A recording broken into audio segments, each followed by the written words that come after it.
오전에 우리는 우리의 삶에 있어서 우리의 행동과 또 우리가 처하고 있는 삶의 자리, 환경과 어떤 관계가 있는가를 살펴보면서 인간은 이 환경 속에 있고 이 환경에 밀접한 영향을 받고 있다. 그렇기 때문에 이 환경 속에서 우리가 어떤 선택을 하며 오늘을 살아가는가가 중요하다. 롯과 아브라함의 이야기를 비교해 가면서 말씀을 드렸습니다. 성경은 이 두 사람에 대해서 명확하게 이야기합니다. 두 사람 다 믿음의 조상으로서 하나님 앞에 위대한 꿈, 신앙의 꿈을 가지고 나아가다가 결국에 가서는 하늘과 땅처럼 두 사람의 운명이 바뀌게 되고 갈라지게 되었는데, 아브라함은 똑같이 연약한 실수투성이의 문제점이 많은 인간이었지만 끝까지 하나님의 말씀을 따라서 그 말씀을 지지하고 그 말씀의 교훈을 지키기 위해서 하나님 앞에 때때로 잘못된 삶을 회개하고 그렇게 인내하다가 마침내 하나님의 구원의 놀라운 축복, 아브라함과 이삭과 야곱의 그 신앙의 유산을 남김으로 그 후손 중에서 다윗이, 그 후손 중에 인류의 구원자 예수 그리스도가 오시고 그로 말미암아 천하 만민이 구원을 얻게 되었습니다. 그래서 아브라함을 믿음의 조상이라 부르죠. 반면에 롯은 어떻게 되었느냐? 아브라함보다 훨씬 젊고 유능하고 그리고 많은 기회가 그 앞에 펼쳐졌음에도 불구하고 그가 잘못된 선택을 통해서 그가 만든 잘못된 환경에 들어가게 되죠. 그가 선택에 들어가는 소돔과 고모라의 문명과 문화는 그러하여금 오늘 성경이 우리에게 불법한 행실을 보거든으로 그 의로운 심령이 상하였다. 그런 말처럼 그는 그 시대에 많은 사람들이 무법하고 음란한 행실로 살아가는 경건치 않은 그런 삶의 모습 속에서 자기도 모르게 병들고 상처받고 문제투성이의 그런 모습을 보이다 결국에는 그 모든 이제 고통과 시험과 문제를 다 뒤집어 쓰고 부끄러운 역사의 오점을 남기는 가정으로 전락하죠. 그래서 이 두 사람의 이야기를 봅니다. 차이가 뭐냐면은 아브라함과 롯은 선택을 잘못한 것입니다. 아브라함은 그 조카 롯에게 하나님의 백성다운 그러한 선한 마음으로 양보하죠. 그리고 조카가 잘 되기를 빌어주죠. 그가 잘 될 수 있도록 철저하게 양보합니다. 창세기 13장에 보면 아브라함과 이삭이 두 사람이 갈라서는 이야기가 나오는데 두 사람이 가나안 땅에서 정착해서 사는 동안에 재산이 불어났고 그들의 직업은 양치는 목동들이었기 때문에 그 목축이 잘 되어가지고 그들이 기르는 짐승들이 많아지고 재산이 불어났는데 이런 물질적 부가 그들에게 있어서 또 다른 이제 운명의 선택을 하게 되었죠. 그래서 두 사람이 함께 동거할 수 없게 될 만큼 물질적 부유함으로 인해서 종들끼리 다툽니다.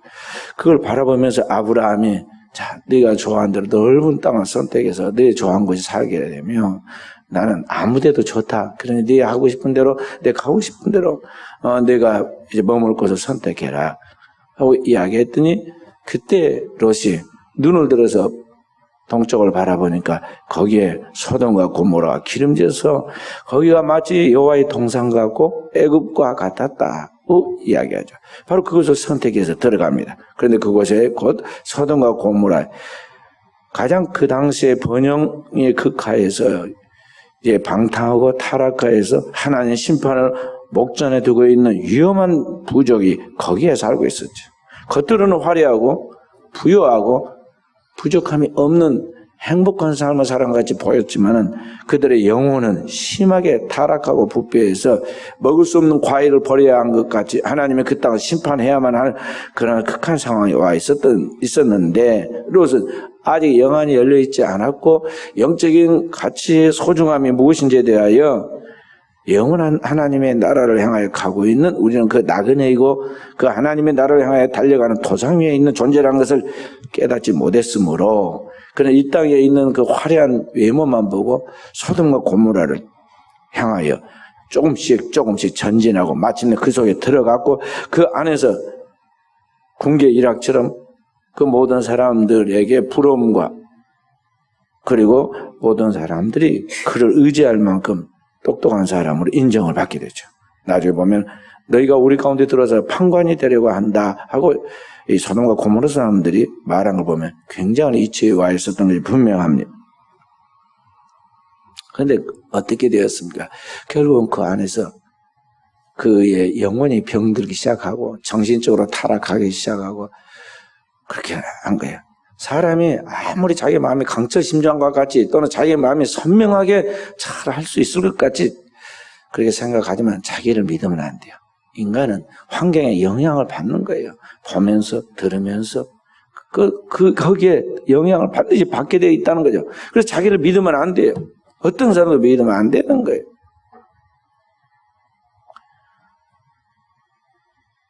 이 사람들 우리가 뭐라고 그랬어요? 먹을 가까이 하면 먹이 묻는다. 금묵자흑이라 그래가지고 백로가 까마귀 노는데 가지 말라고 노래했잖아요. 먹을 가까이 하면 먹이 묻으니까 가까이 말하는 것이죠. 죄악된 거 오염된 거 가지 말라고 그랬어요. 보면서 배우고 또 가까이 하면서 오염되기 때문에 그러하다는 거죠. 또 사람은 들으면 그 영향을 받게 되었겠어요. 믿음은 들으면서 나는데 좋은 말씀, 하나의 말씀을 들으면 영원한 믿음이 생기지만은 이 세상과 세상에 있는 것들을 듣고 그것을 노래하면 결국에는 그 영향을 받게 되었겠어요. 대중음악을 잘 아는 사람들, 그 사람들 그냥 잘하는 게 아닙니다. 할아버지 때부터 한 걸 이게 계속 들으니까 자기도 모르게 그 리듬이 몸에 딱 가락으로 배어있고 자기도 몇 번 해보니까 잘 따라되고 많이 불러가지고 그 노래를 잘하는 거예요. 그래서 끼가 있다고 그러잖아요. 부모가 공을 잘 차면 자녀도 잘 찹니다. 보고 들은 게 그거거든. 그 다음에 그림을 잘 그리면 자녀들도 잘 그리고 노래를 잘 부르면 자녀들도 잘 부릅니다. 목사의 가정에서 목사가 나오고 다 그러는 거예요. 보고 들은 게 그거니까. 믿음의 조상 아브라함께서 좋은 믿음을 유산으로 공유하였던 이 롯이 절대 나는 그렇게 타락하지 않고 잘못되지 않으자고 생각하고 소돔과 고모라로 들어갔지만 결국 영향을 받았어요. 여기 보면 심령이 상했다. 심령이 상했다 말은 브로큰 하트. 이미 영이 깨졌다는 거예요. 부서졌다는 거예요. 이 죄악이 오염돼 가지고 자기도 모르게 지금 껍데기는 아직 안 깨진 것까지 보이지만 이미 깨져버렸다는 거죠. 정신적으로 오염되고 부패했어요. 그래서 생각하고 말하고 행동하는 것이 저절로 이제 흘러나오는 거예요. 그래서 우리는 하나님을 시험하려고 해서도 안 되고 하나님 이기려고 해서도 안 돼요. 성경이 좌로 가라고 하면 좌로 가고 우로 가라면 우로 가고 진리를 따라 그대로 행하여 어린 양처럼 순종하는 어린 양처럼 그대로 순결하게 나가야지 내가 하나님도 조종하고 세상도 조종하고 내 마음대로 나의 이상과 꿈을 만들어서 가려고 그런 어리석은 생각을 해서는 안 된다는 것이죠. 어릴 때는 자기 꿈이 있고 자기 이상이 있어서 그대로 될 줄 알고 그렇게 나가기도 하지만은 인생은 살 만큼 사는 사람이 아직도 세상이 자기 뜻대로 자기 마음대로 돌아갈 것을 생각하면 안 된다는 거죠. 잠언 16장 1절과 9절에 말씀한 것처럼 마음의 경영은 사람에게 있어도 그 발걸음을 그 말의 응답은 하나님께 있다고 그랬고 그 발걸음을 인도하신 분도 하나님이라고 그랬어요. 그 사람의 뜻대로 안 되고 결국은 높으신 하나님이 우리의 운명과 우리의 역사를 책임지시는데 그걸 알아야 돼요. 그렇기 때문에 우리는 그분에게 초점을 맞추고 그분의 뜻을 따라서 오직 그 말씀하신 대로만 가려고 해야 한다는 거죠. 절대로 하나님을 시험하려고 내가 내 마음대로 하면서 잘 될 것으로 스스로 자기를 그렇게 이제 세뇌시키고 자기 자신을 계속해서 그렇게 주문해가지고 그렇게 될 것으로 상상하면 안 돼요. 기차는 내일 이로만 가게 되었고 있어요. 절대로 다른 방법이 없어요. 비행기도 가는 항로가 있어요. 그 항로로만 가야 돼요. 다른 길로 가면 파괴돼요. 인간은 하나님의 형상과 모양대로 지어진 주의 자녀이기 때문에 그 법대로 가야 돼요. 그렇기 때문에 성경을 때 우리는 주의 법이 무엇인가를 이해해야 하고 그 하나님 뜻을 따라 살도록 끊임없이 하나님의 몸된 교회에서 가르침을 받아야 하고 가르침 받은 대로 오늘 받았으면 오늘을 살아내야 돼요. 일주일 동안 말씀과 씨름하는 거예요. 구약의 야곱이 약복 강가에서 그 말씀을 따라 그동안 살지 못한 걸 회개하고 다시 자기의 삶을 교정해서 하나님 말씀대로 100% 지지하고 순종해 나아갔던 것 같이 오늘 우리의 삶은 우리는 매 주일마다 그 말씀을 받아가지고 잘못된 것을 버리고 하나님 앞에 잘 살아갈 수 있는 하나님의 말씀에 대한 그런 깨달은 것을 그대로 지켜서 하나님의 말씀을 그 안에서 살아낼 때 내 인생이 복이 된다 그런 말이죠. 할렐루야. 기껏 말씀을 듣고 가정 똑같이 돌아가자마자 그냥 배 깔고 땅에 누워서 TV 켜고 또 저기 가서는 또 다른 짓 하고 지난주에 그거 실패하고 와서 아이고 주여 잘못했습니다. 그래놓고 똑같이 그 다음 주에 또 이렇게 반복된 삶의 연속이 되면은 결국 생산해내는 것은 녹과 같은 결과가 밖에 나올 것이 없다 그러면 그리스도의 삶은 어제보다는 오늘이 오늘보다 내일이 달라져야 하고 어디로 가느냐? 그리스도의 형상과 모양을 내 안에 이루기까지 그리스도의 장성한 분량인 그 마음의 생각과 지식에까지 새로워지고 그의 성품의 변화가 오고 인격의 변화를 통해서 삶의 열매가 달라질 때까지 우리는 계속 그리스도의 온전한 사람이 될 때까지 주님의 나라에 가는 그날까지는 끊임없이 말씀과 씨름하면서 나아가지 그리스도인의 신앙생활이에요. 우리는 잘지다면요 머리로 들어서 기억에 남아있어서 아는 것이 사는 것으로 착각을 합니다. 아는 것과 사는 것은 완전히 별개예요. 도리어 아는 것이 병이 돼가지고 그 알면서도 행하지 아니함으로 말하면 우리는 어떤 존재가 되냐면 말씀과 삶이 분리된 영악한 존재가 돼요. 그러면 그때부터는 이중적인 자아를 갖게 돼서 외식하는 사람이 되게 된다는 거죠. 밖에 나서 그런 척하고 안에 가서는 심각하게 부패한 모습으로 남아있는 거죠. 말씀을 살아내는 거예요. 살아내야 그 말씀을 지키고 내 안에서 살아내야 그 말씀이 내 인생에 축복을 가져온다 하는 것입니다. 롯은 그걸 못했어요. 살아내지 않고 말씀 따라 삶 따라 하다가 보니까 결국에 가서는 파괴되었어요. 오늘 우리 역사 속에 우리 대한민국이 얼마나 부흥을 했습니까? 기독교 초창기 한국 교회는 엄청난 부흥을 했어요. 빠른 속도로 부흥하고 성장해서 기독교 2000년의 역사에서 그렇게 빠르게 부흥하는 나라가 없었는데 그렇게 열정적으로 복음을 받아들여서 이 동양의 예루살렘이라고 부르는 이 평양을 중심해서 평안남도, 그 평양에 들어있는 게 평안남도인데 평양남도 사람들이 중심이 돼가지고 그 당대에 북한을 복음화시켰다고요. 빠르게 번영해져. 그런데 문제는 그들이 그 생활 속에서 안주하고 그 생활 속에서 그들은 다 된 것으로 생각하고 있었지만 한 사람 한 사람의 말씀이 인격이 되고 삶이 되고 생활에 대해서 열매를 맺기까지 진정한 영성과 영역을 쌓지를 못했어요. 그냥 교회에 나오는 데 만족하고 은혜 받는 데 만족하고 그렇게 하면서 하나님이 나에게 축복해 줄 것이라는 기대에 부풀어 있었지 실제로 아직 되지 못했다는 거죠. 껍데기만 지금 다 갖춰졌지. 알맹이가 알이 덜 차는 거죠. 그런데도 우리 교회가 제대로 제 구실을 못하니까 하나님께서 지금 여러 가지 섭리를 하신 거예요. 북한이 공산주의 국가가 돼가지고 70년 동안 아직도 이 지구상의 유일한 분단 국가로서 우리나라와 지금 위협하고 우리나라와의 만약에 전쟁이 일어난다면 이것으로 인해서 세계 3차 대전이 발발할 위험성이 농후한데 왜 하나님이 그렇게 하셨는가? 여러 가지 하나의 깊으신 섭리가 있습니다. 그래서 긍정적으로 보면요.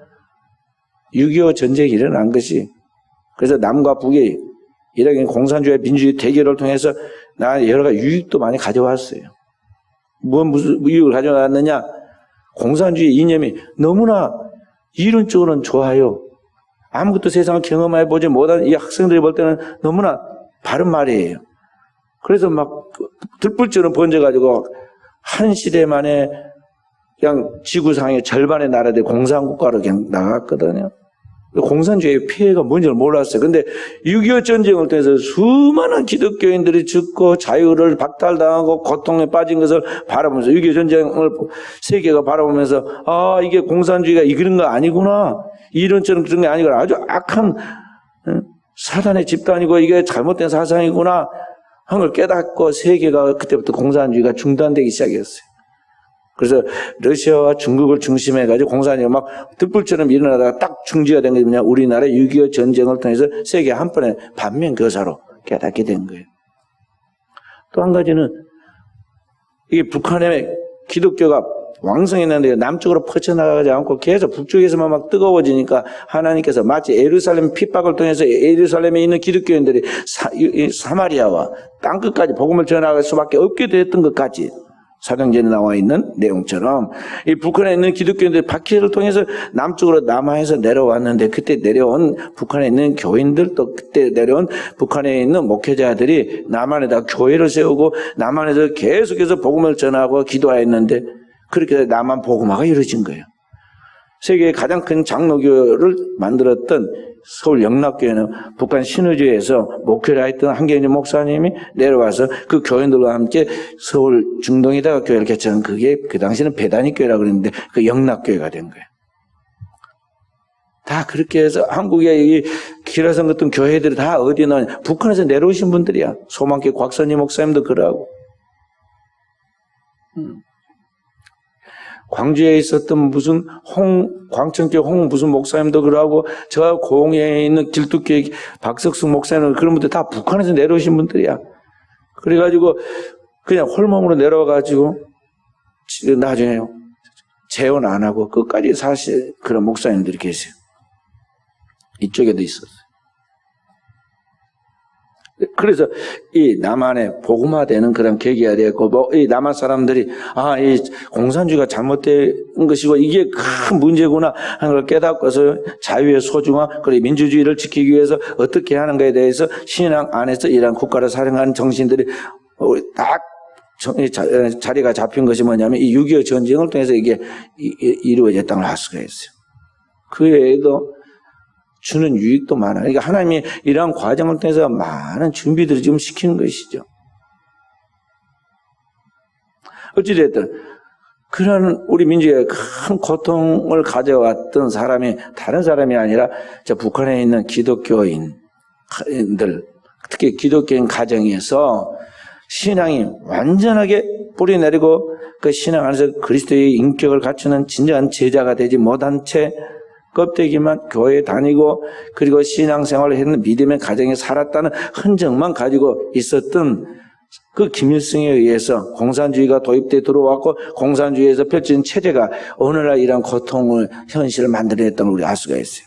그러니까 오늘 우리는 우리의 삶의 자리에 어떤 환경이 어떤 환경인가 중요한데 이런 환경에 진정한 복음에 서 있는 하나님 말씀이 살아있고 성령이 운행하시는 가운데서 하나님께서 그 백성들 통해서 거듭나게 해서 새로운 그리스도의 인격으로 만들어가는 사람의 삶인가 아니면 교회의 마당만 받고 왔다 갔다 하는 그런 사람들인가 우리는 늘 살펴보고 우리의 신앙의 자리와 함께 우리의 신앙의 환경이 나를 살리고 가정을 살리고 민족을 살 수도 있고 정반대로 오늘 나로 말미암아 병든 나로 말미암아 오늘 가정이 파괴되고 민족이 그리고 세계가 고통을 받게 될 수 있다는 것을 늘 생각하여서 우리는 우리 자신의 머무르는 자리를 그리고 우리가 살고 있는 삶의 환경을 주님의 말씀처럼 세상의 빛으로서 세상의 소금으로서의 역할을 감당할 수 있도록 나의 사명을 감당하도록 힘써야 한다는 것입니다. 그리고 그렇게 살지 못한 것들에 대해 진정한 회개를 해야 돼요. 현대 한국교회는 진정한 참회가 사라졌어요. 눈물로 울매씨를 뿌리며 기도하는 자가 열매를 거둔다고 했는데 정말 하나님 앞에서 자신을 돌아보고 자신의 삶을 놓고 우리가 매 새벽에 기도하고 밤에도 TV 켜고 시간 낭비하지 말고 말이죠. 하나님이 제대로 나가서 기도하고 번호키 달아놨으니까 이제 말이죠.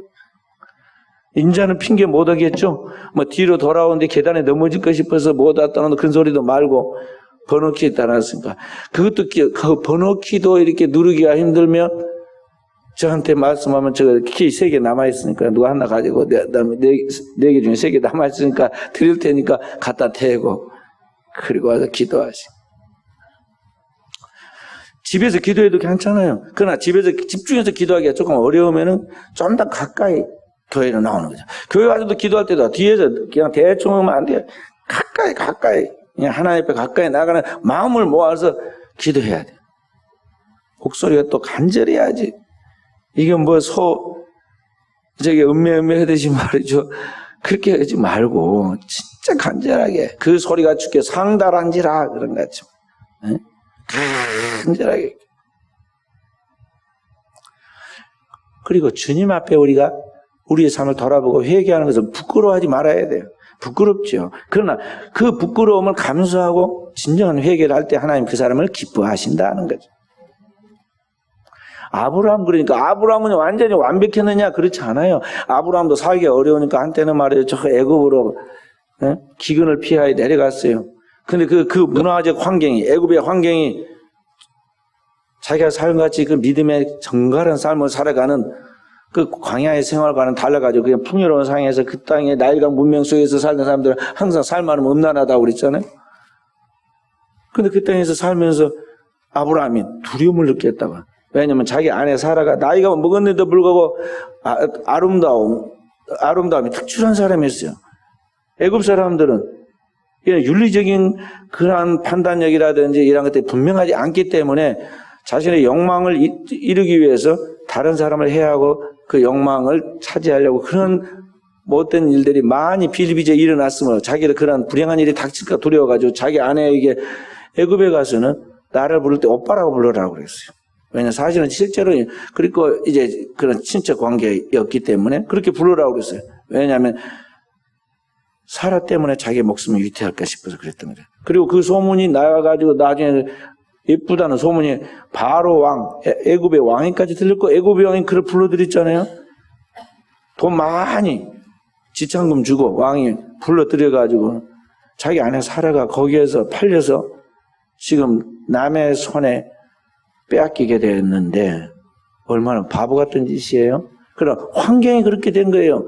그 애굽이라는 환경 속에서 살기 위해 가는 그 문화 속에서 그가 그러한 어리석은 판단을 할 수밖에 없었고 그렇게 결정을 내린 것이죠. 영향을 받은 거예요. 누가 구해줘요? 하나님이 구해줘. 아브라함이 어떻게 하지 못하고 그러니까 거기서 빨리 애굽으로 돌아와야 하는데 안 돌아오고 지금 거기에서 젖어 살고 있으니까 이제 아내 빼앗기고 완전히 타락하게 생겼으니까 하나님께서 바로 왕의 그날 밤에 하나님께 꿈에 나타나서 너가 죽으리라 그러잖아. 아니 왜 그러시면 왜 제가 죽습니까? 그러니까 남의 아내를 네가 빼앗았으면 너가 죽으리라. 아닙니다. 저는 분명히 자기의 아내가 아니라 동생이라고 그래서 데리고 왔고 아직 제가 가까이 하지는 않았습니다. 그러니까 빨리 돌려보내라. 그래서 아침에 깨가지고 바로가 부인을 보내고 내 수치를 내가 다 덜어주겠다. 그리고는 사람들에게 이 사람은 아브라함의 아내이기 때문에 가까이 하는 자는 죽으리라 하면서 도리어 이제 백성들을 경계시키고 그에게서 그가 부끄러워할까 싶어가지고 그에게 대한 그런 속죄 지참금을 주죠. 이 사람은 양처는 목동이기 때문에 많은 소와 양을 줘가지고 돌려보내주죠. 얼마나 아브라함이 바보 같은 짓을 했나요? 사람은 환경에 영향을 받게 되었고 있어요. 롯만 그런 게 아니다는 거죠. 아브라함이 그때 정신을 차리고 다시 돌아오죠. 자기 땅으로 가나안으로 돌아옵니다.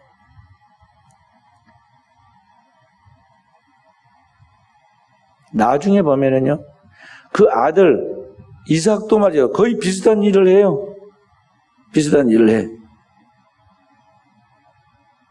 그러니까 부모와 자식 사이는 서로 안 보고 모르는 것 같아도요, 자기도 모르게 영적인 영향과 그런 정신적인 흐름이 딱 그 연결이 되는 거예요. 그래가지고 본 대로 들은 대로 하는 거란 말이죠. 나중에 아브라함이 이삭을 낳고 이삭이 야곱을 낳죠. 야곱이 12아들을 낳았는데 12아들 중에 제일 똑똑하고 또 리더십이 강한 사람이 누구냐, 책임감이 강한 사람이 누구였느냐 하면은 유다예요. 유다는 자기 형제들을 대신해서 아버지 앞에 그리고 그 바로 앞에 나아갈 때 또 그 애굽의 총리가 된 요셉을 총리인 줄 모르고 동생인 줄 모르고 그 총리 앞에 나아갈 때 자기가 모든 책임을 지겠다고 말하고 희생하죠. 그렇게 책임감이 강했는데 나중에 집이 다 안정되었을 때 이 가나안 땅에서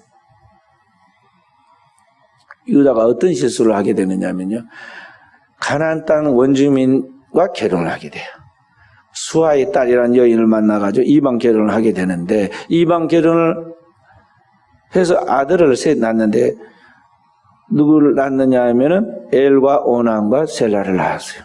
아들만 셋 낳았는데. 그런데 이 큰아들 엘이 애기도 못 낳고 갑자기 젊은 날에 죽습니다. 그 성경에 보면 아카야 하나님 그를 죽였다고 그래요.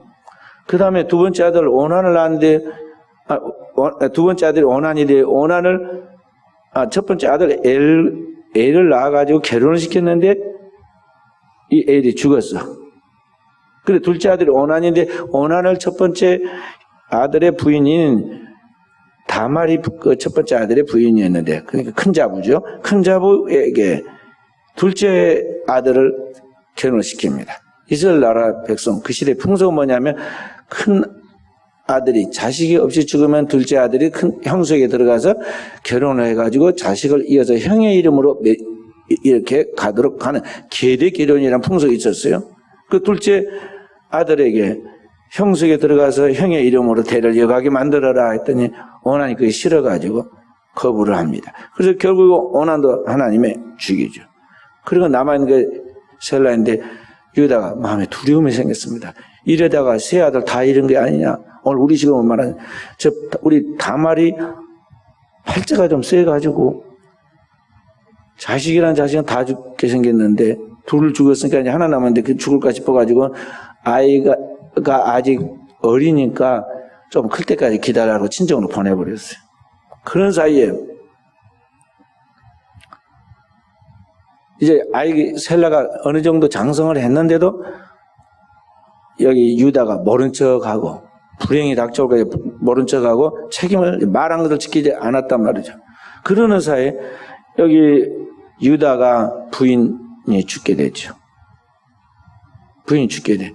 그래서 자기 부인이 죽게 되니까 이제 한동안 혼자 지내다가 이제 어느 날 그가 길거리를 이렇게 친구하고 걸어가는데 집을 가다 보니까 말이죠. 길 옆에 아주 예쁜 여인이 딱 거기에서 오늘 우리식으로 하면은 이제 콜거리야. 그러니까 창녀가 되어가지고, 창녀같이 되어가지고 거기 있는 거야. 그래, 이 사람의 부인은 이미 죽었고 혼자 있는데 그 여인이 그 길 옆에 있으므로 그 여인에게 내가 내 길로 들어가는데 내게 무슨 대가를 바라면 말이라고 그랬어요. 그랬더니 그 여인이 뭘 요구했느냐면 당신에게 있는 도장과 끈과 그 다음 뭐예요? 지팡이를 나에게 주라고 그랬어요. 왜냐하면 대가로 염소를 주겠다고 그랬는데 염소를 지금 들고 온 것이 없었어요. 그러니까 그걸 주라고 그래서 그걸 줬는데 주고 그 여인에게 들어갔는데 그 다음날 친구의 손에다가 염소를 들려가지고 보냈더니 말이죠. 그 여인이 바람같이 사라지고 없었어. 동네 사람들은 물어본 게 우리 동네는 그런 여자가 없는데 무슨 이상한 소리를 하냐고 그랬어요. 자꾸 캐물었다가는 망신당하게 생겼으니까 말이죠. 그냥 넘어갔어요. 얼마 후에 들리는 소문에 다말이 음행을 하여서 아이를 임신했는데 어떻게 할까요? 시아버지는 유다에게 사람들이 물었어요. 그래서 유다가 뭐라고 그랬어요? 끄집어내 불살라버리라 그랬어요. 그랬더니 그 여인이 끌려가면서 도장과 지팡이와 끈을 내어놓고 이 지팡이와 도장과 끈의 주인이 바로 나를 임신시킨 남자입니다 하고 딱 내놨어요. 그걸 볼 때 유다가 얼마나 마음속에 부끄러웠겠어요. 그런데 그 여인을 사실 그 며느리 조금 영악한 사람 아니에요? 어리숙한 자기 시아버지를 갖다가 지금 일종의 속인 거란 말이죠.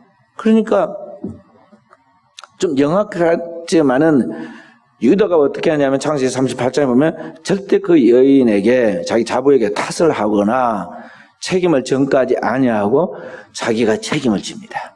그러면서 사람들에게 뭐라고 이야기하냐면 끌고 나가는 사람 딱 중단을 시키거나 그는 나보다 옳도다. 내가 그를 내 아들 셀라에게 주지 아니하였음이로다.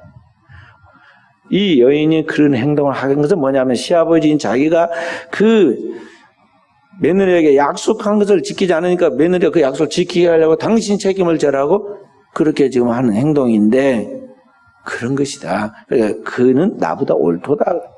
그리고 다시는 그녀를 가까이 하지 아니하고 그때 그 다말이 임신한 자녀가 셀라하고 베레스였는데 셀라와 베레스였는데 그 중에서 나중에 베레스의 후손 중에서 다윗이 나와요. 그러니까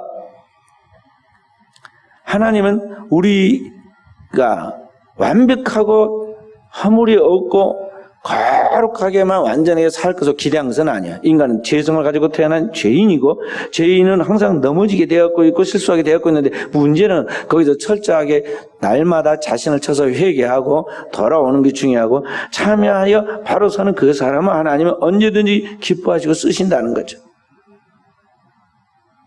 그러니까 야곱도 실수투성인데 야곱보다는 에서가 더 남자답고 정직하고 어떻게 보면 장깨를 쓰지 아니하고 그런 야곱처럼 이상한 행동 많이 안 했어요. 그런데도 불구하고 진정한 참회가 에서에게는 없었어. 그러니까 야곱은 그때그때 회개하고 나가는 그 야곱을 하나님 선택하셨고 그의 후손 유다도 마찬가지예요.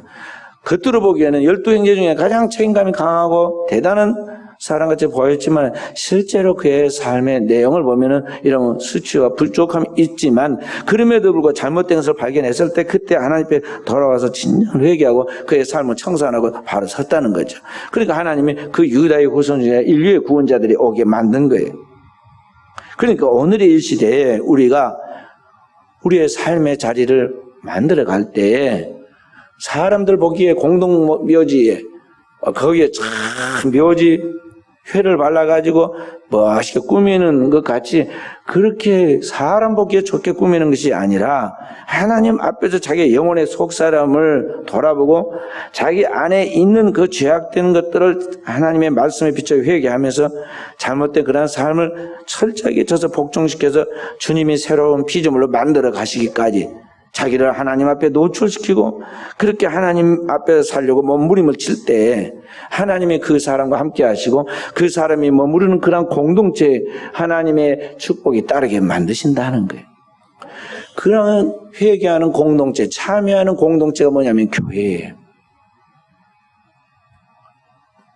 교회는 천사들의 그룹이 아니라 죄인의 그룹이고 죄인들이 모여서 자신의 죄를 토하고 회개하는 가운데 위로부터 주시는 하나님의 은혜와 은총을 받는 새로운 하나님 앞에서 출발해 나가는 사람들의 공동체이지 이 교회가 결코 완전한 의인들의 그룹이 아니다는 걸 알아야 합니다.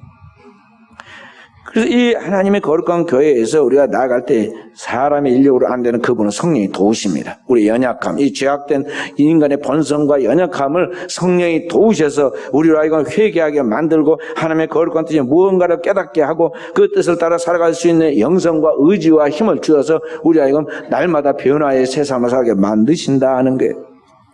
할렐루야. 그렇게 되어져야 돼요. 우리 교회 제자 성도들이 제자 훈련 때는 다 고백을 합니다. 이런저런 이야기를 다 이야기해요. 그리고 남을 흉보자고 그런 것이 아니고 자기 이야기를 해가지고 그걸 갖다가 부끄러운 것을 모르라 그런 게 아닙니다. 이야기를 하다 보면요. 그것이 뭐냐면 우리가 얼마나 연약한가에 대하여 긍휼히 여기는 마음이 들고 내 자신을 돌아보게 되고 그래서 그 기도가 나오는 거거든요. 중보하고 기도가 나오고 그런 줄 알기 때문에 약점이 뭔지 우리 서로가 약점이 뭔지 알기 때문에 보호해 주려고 막 서로 힘을 쓰고 그렇게 하면서 영적으로 서로 돌들이 부딪혀서 조약돌이 되어서 예쁜 조약돌이 되어서 이렇게 아름다운 소리가 물결이 흐르면 아름다운 소리가 흘러나리듯이 그렇게 하면서 교회의 거룩한 공동체의 성도들의 조화가 이루어지고 하나님의 은혜가 흐르고 거기에 역사가 나타나는 것이지 교회에 아무 약점도 허물도 없는 사람들 모이는 것이 아니다 하는 거예요.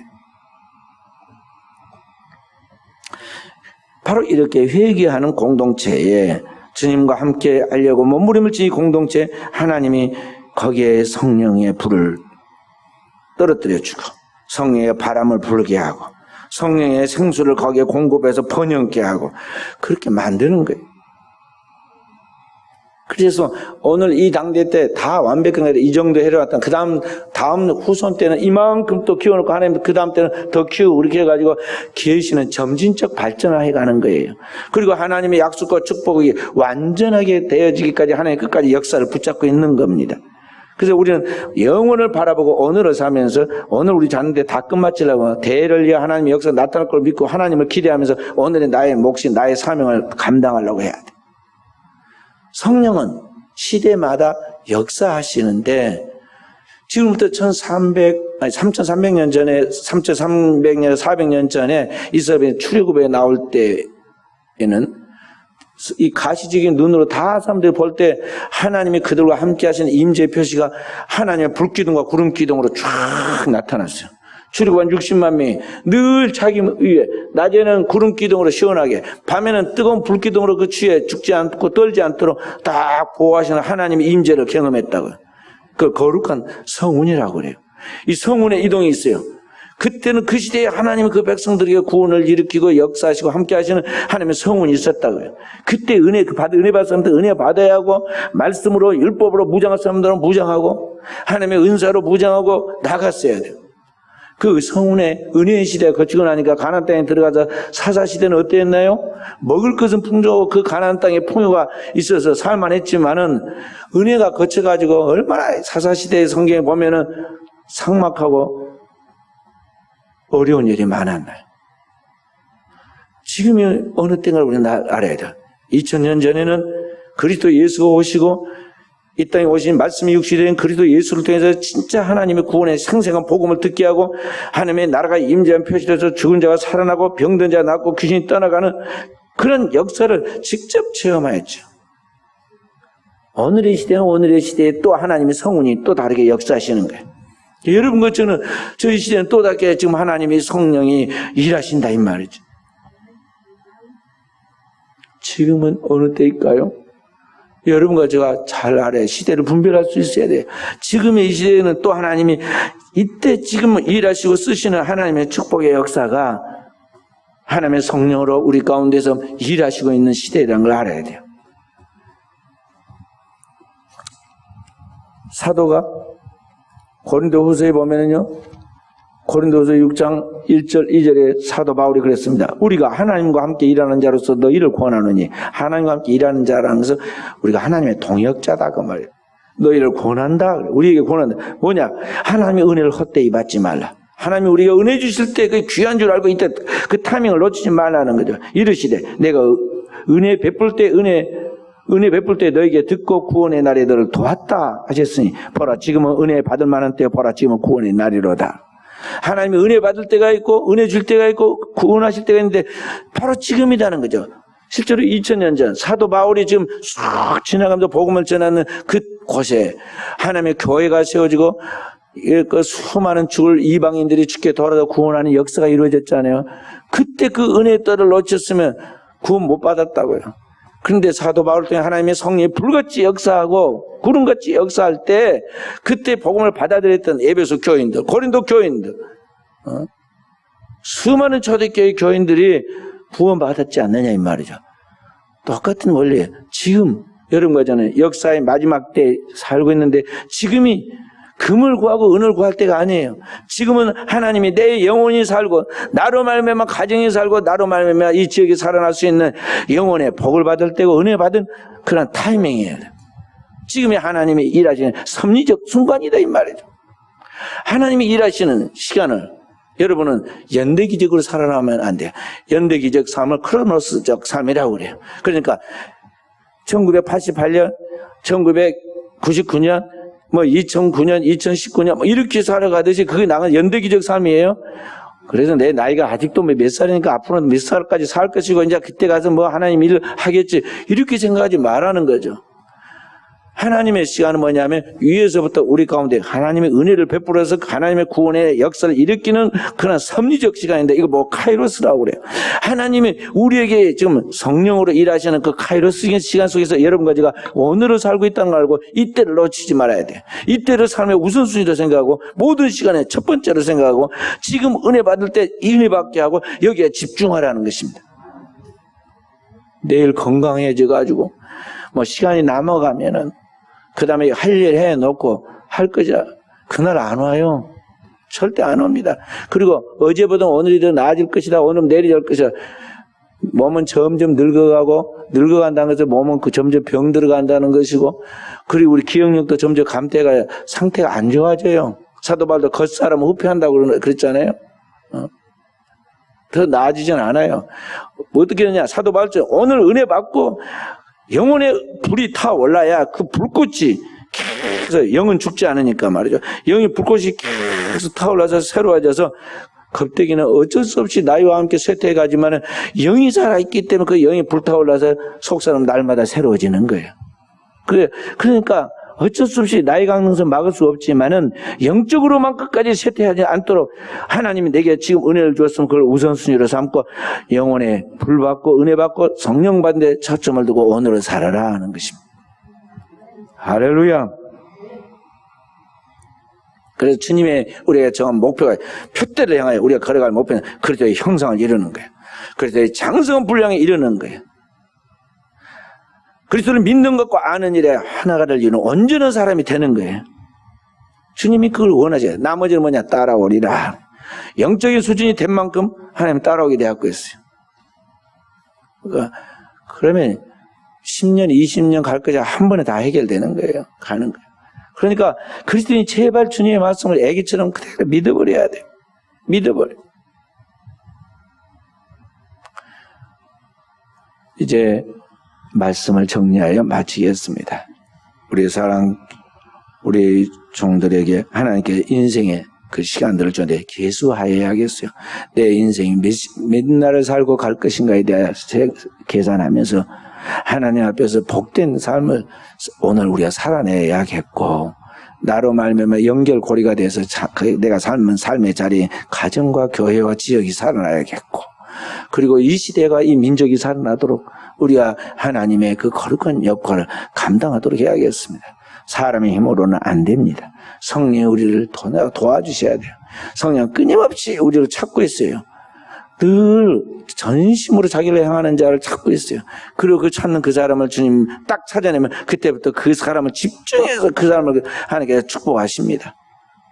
축복해요. 그리고 그 사람을 통해서 하나님의 구원의 역사를 완성해요.